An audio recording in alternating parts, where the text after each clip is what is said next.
قومی کونسل برائے فروغ اردو زبان یعنی NCPUL کے سہروزہ قومی سیمینار بعنوان اردو زبان کا مستقبل وکست بھارت 2047 کے تناظر میں کا بہار کے پٹنہ میں باپو ٹاور آڈیٹوریم میں افتتاح عمل میں آیا۔ افتتاحی اجلاس کا باقاعدہ آغاز قومی ترانے اور شمع افروزی کے ساتھ ہوا۔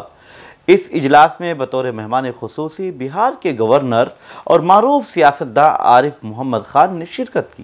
تقریب میں تمام مہمانوں کا شال پوشی اور کتابوں کا ہدیہ پیش کر کے استقبال کیا گیا۔ افتتاحی تقریب میں گورنر عارف محمد خان نے صدارتی کلمات پیش کیے۔ بطور مہمان اعزازی معروف قانون داں پروفیسر فیضان مصطفیٰ جشن بہار ٹرسٹ کی بانی کامنا پرساد نے شرکت کی، جبکہ مہمان ذی وقار معروف فکشن نگار سید محمد اشرف رہے۔ NCPUL کے ڈائریکٹر ڈاکٹر شمس اقبال نے استقبالیہ کلمات پیش کیے، جبکہ نظامت کی ذمہ داری بحسن خوبی ڈاکٹر شگفتہ یاسمین نے نبھائی۔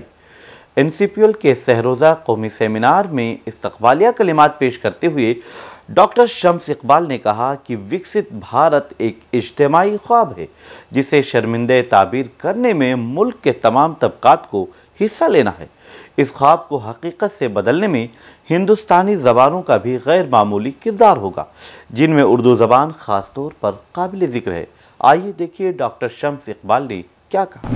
بھارت کا یہ ویژن دراصل ایک اجتماعی مشن ہے جس میں تمام سرگرم عمل شعبوں، حکومتوں، نجی اداروں اور افراد کی شرکت ضروری ہے تاکہ یقینی بنایا جا سکے کہ ہندوستان وشو گرو کے طور پر ابھرے۔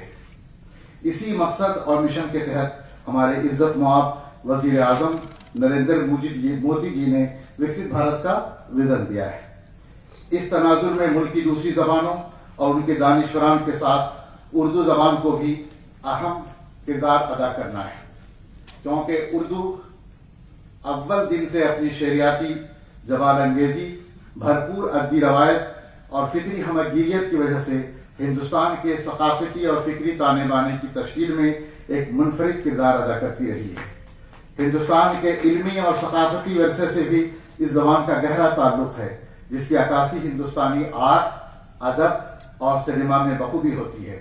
یہ خصوصیت اس زبان کو رواداری، ہمدردی اور مثبت و صالح اقدار کے تحفظ اور فروغ کا ایک طاقتور ذریعہ بناتی ہے۔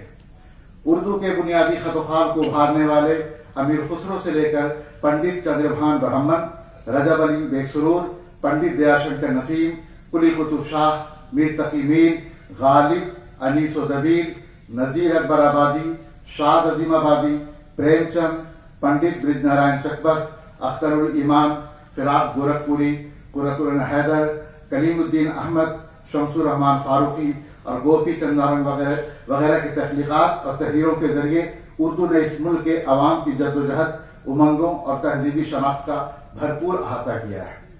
ان حقائق کو ذہن میں رکھتے ہوئے ہمیں یہ بھی پیش نظر رکھنا ہوگا کہ اب بزم جہاں کا انداز بدل رہا ہے، اس لیے ہمیں بھی اپنا انداز فکر بدلنا ہوگا۔ زبان و ادب کو بہت سے کلیشوں سے آزاد کرنا ہوگا، کیونکہ جو زبانیں کلیشوں میں قید ہو کر رہ جاتی ہیں ان پر جمود طاری ہو جاتا ہے اور ان کا ترقیاتی سفر بھی رک جاتا ہے۔ ایسی زبانوں کا دائرہ بھی نہایت محدود ہو جاتا ہے اور ان کا ادب کسی سماجی تبدیلی کا وسیلہ نہیں بن پاتا۔ گورنر عارف محمد خان نے صدارتی خطاب میں کہا کہ اردو زبان میں فطری طور پر ایسی قوت موجود ہے کہ وہ مستقبل میں پوری تابناکی کے ساتھ زندہ رہے گی۔ انہوں نے کہا کہ کوئی بھی زبان محض حکومت کی مہربانیوں سے زندہ نہیں رہ سکتی ہے، خود زبان والوں کو بھی اس حوالے سے اپنا فریضہ ادا کرنا چاہیے۔ انہوں نے کہا کہ میرا کامل یقین ہے کہ اردو کبھی نہیں مرے گی، اس لیے نہیں کہ اسے سرکاری سرپرستی حاصل ہے، بلکہ اس لیے کہ یہ زبان آج کی نوجوان نسل کے دلوں کی دھڑکن بن چکی ہے۔ آئیے آپ کو سیدھے عارف محمد خان کے پاس لیے چلتے ہیں۔ یہاں تو قرآن سے زندگی کا جو سر سید نے بات کی، میں آپ کو قرآن حکیم سے ایک آیت کوٹ کرتا ہوں، سورہ رات کی آیت،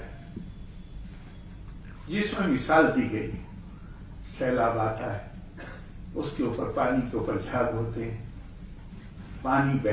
پانی زمین میں جذب ہو جاتا ہے، جھاگ ختم ہو جاتے ہیں۔ آپ سونار کے پاس جاتے ہیں، وہ سونے کو پگھلاتا ہے، اس کے اوپر بھی جھاگ آتے ہیں، وہ ختم ہو جاتے ہیں۔